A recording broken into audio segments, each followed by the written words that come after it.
welcome back everyone. Great segment in store. So first off, there's an alleged uptick in virus cases, but officials are saying this is not a sign of a second wave. Also, many states, including red states, are now requiring people to wear face masks. Trump is also speaking out as rioters continue tearing down statues across the United States. We're going to be talking about this and some of the historical lessons on this. Now folks, before we get started, if you want to show your support for this channel, we have launched a Patreon. So if you want to join the Crossroads team, you can find the link in the description below. And also every Sunday, we're going to be doing a live Q&A for our Patreon supporters. Also, if you can, please share this video. Really, that helps us more than just about anything.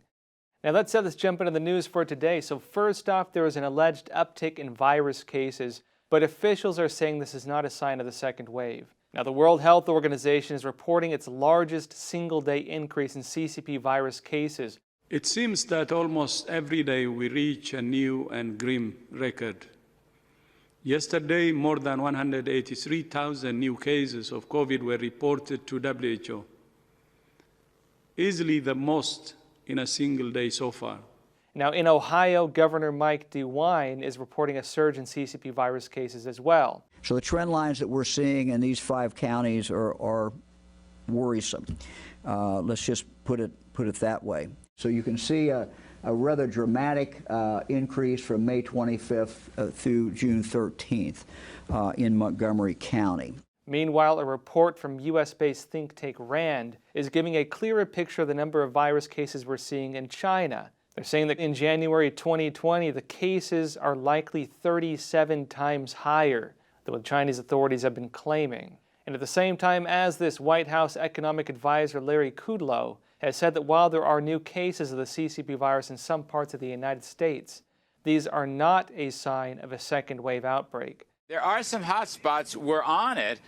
We know how to deal with this stuff now. It's come a long way since last winter.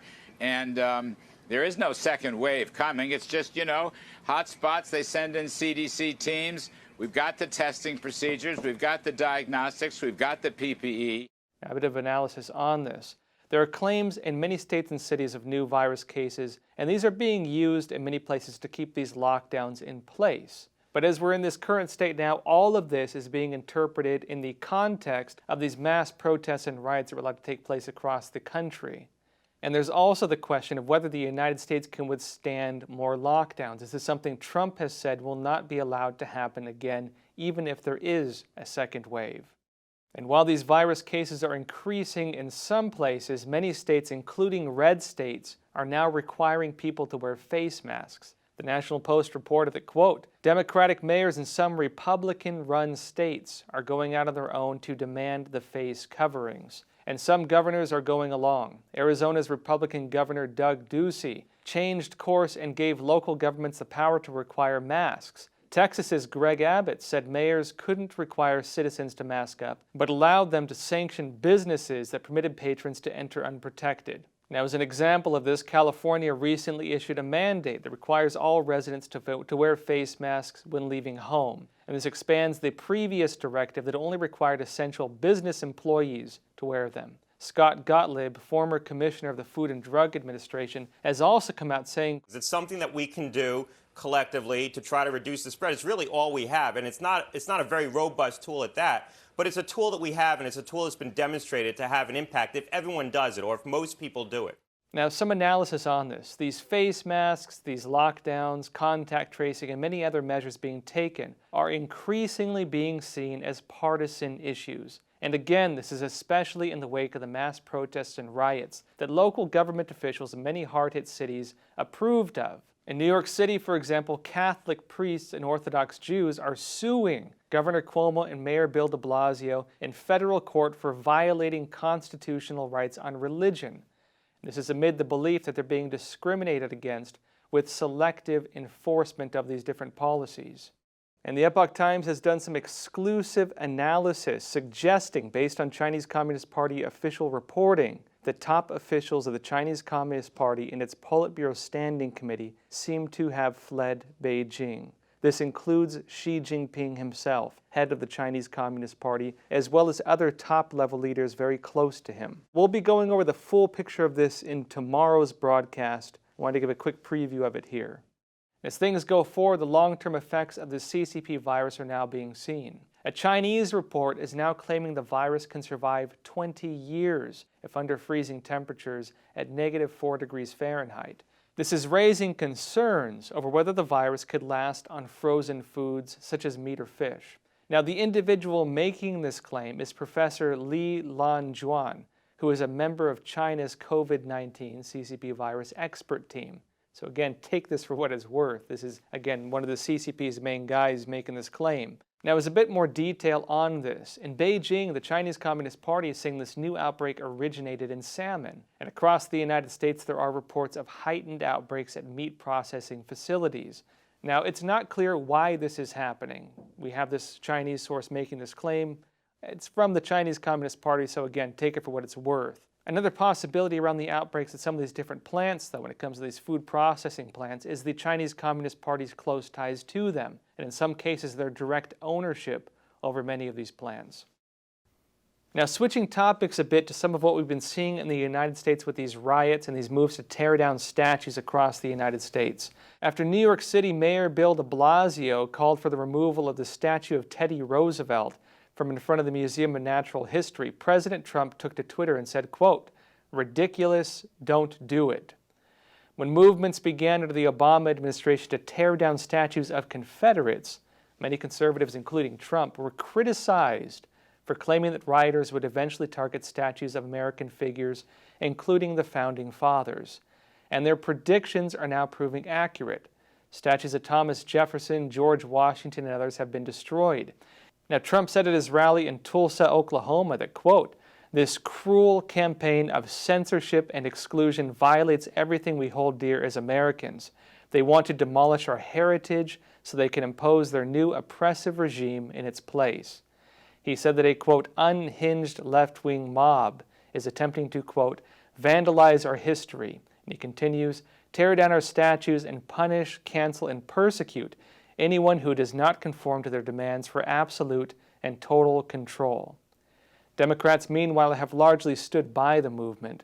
House Speaker Nancy Pelosi ordered the removal of 4 speaker portraits from the Capitol, and these are individuals who had served in the Confederacy. She also called for the removal of 11 statues in the National Statuary Hall collection, 9 of whom were Democrats, claiming they, quote, "pay homage to hate." The movements we're now watching sweep across the United States to destroy history are not new, however, and neither are the narratives being used to excuse it. And this isn't limited to the United States or the Confederates or to slavery. I've explained this before in some of the articles I've worked on, and I'll go over some of it here. Now, a new history is being shown to youth in the United States and other countries that criticizes their traditional cultures, curses their founding stories, and condemns their founders. Students are being taught to hate where they come from, and much of this ties to socialist movements. It is a battle for memory and a war of ideas, and we need only look at countries that have already gone through this process to see what the goals are. In China, the CCP similarly destroyed the cultural relics of the country, its values and its traditions. This was done heavily during the Cultural Revolution in the 1960s and 1970s. The CCP's destruction of China's 5,000 years of culture didn't end there, however. Even today, depictions in film and in video games of the cultural heritage that it destroyed are banned by the CCP. The same thing happened under communist and socialist regimes in parts of Europe. This process was described by former Polish Minister of Education, Ryszard Legutko, in his book The Demon in Democracy, as being meant to wipe out all memory of what socialism aimed to destroy.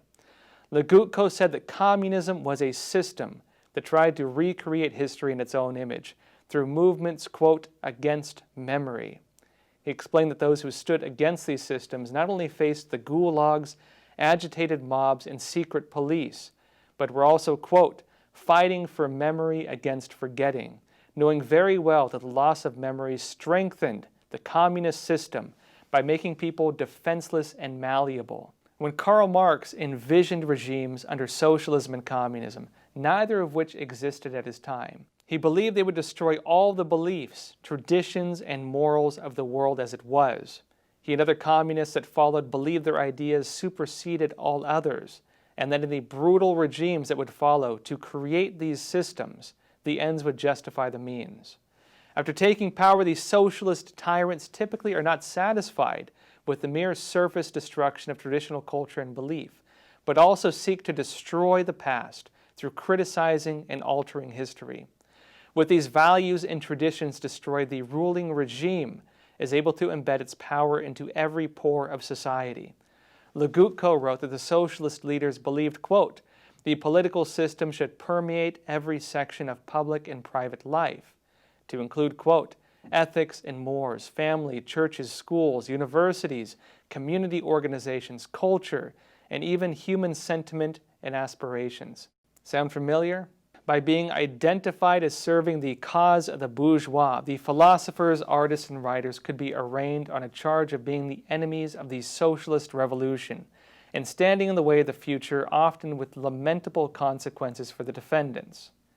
And as Legutko explained, this same philosophy of destroying the past doesn't just exist under full socialist regimes, but also under the liberal democratic systems of the West. Both systems generate, at least in their official ideological interpretations, a sense of liberation from the old bonds. These systems at play are similar to what author George Orwell envisioned in his book 1984, in which his fictional English socialist, Ingsoc, regime had established absolute control over all of society.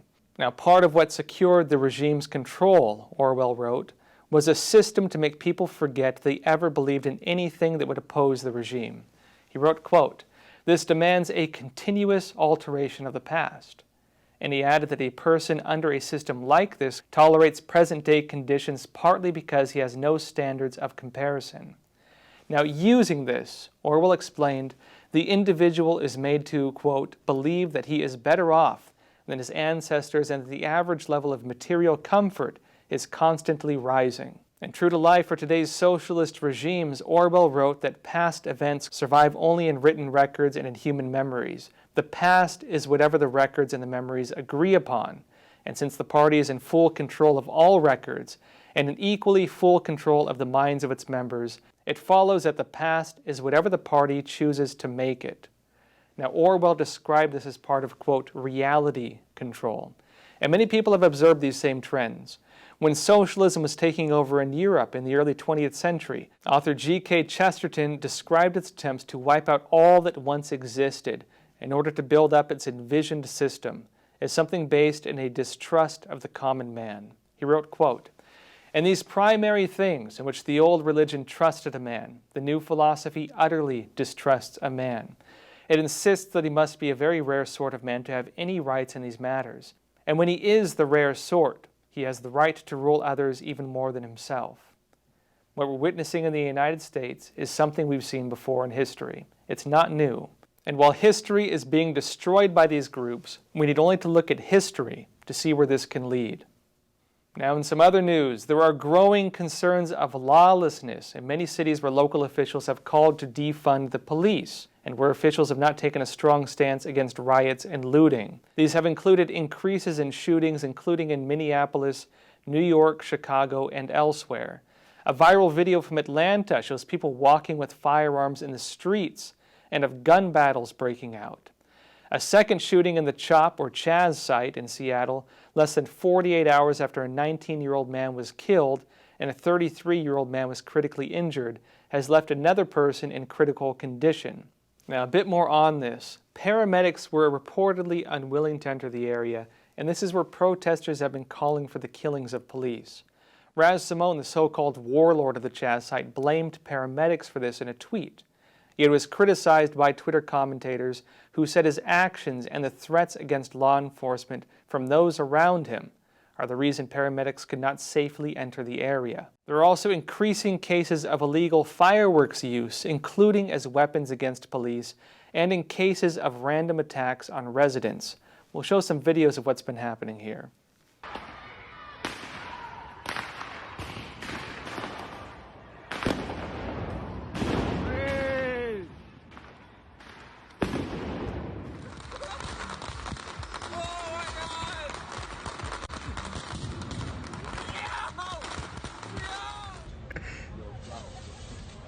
Now, some updates in Hong Kong. Schools are now being ordered to display the Chinese Communist Party's flag, and children are being forced to sing its national anthem under the new controversial anthem law. The new guidelines were brought to Hong Kong under the, quote, National Anthem Ordinance, which says anyone who insults or commercially misuses the CCP's national anthem can be fined up to $6,400 or face up to 3 years in prison. Now, this comes as the CCP continues to push its new national security laws into Hong Kong, which is seen as a violation of Hong Kong's autonomy from mainland China and the previous treaty that required a policy of one country, two systems. Now, that said, folks, we'll be continuing our coverage on these different topics as they develop. This show, again, is broadcasting Monday through Friday, 5 days a week, so please be sure to tune in. Also, if you haven't already, please don't forget to like and subscribe. Again, really appreciate your support. And that said, please take care of yourselves. We'll see you next time.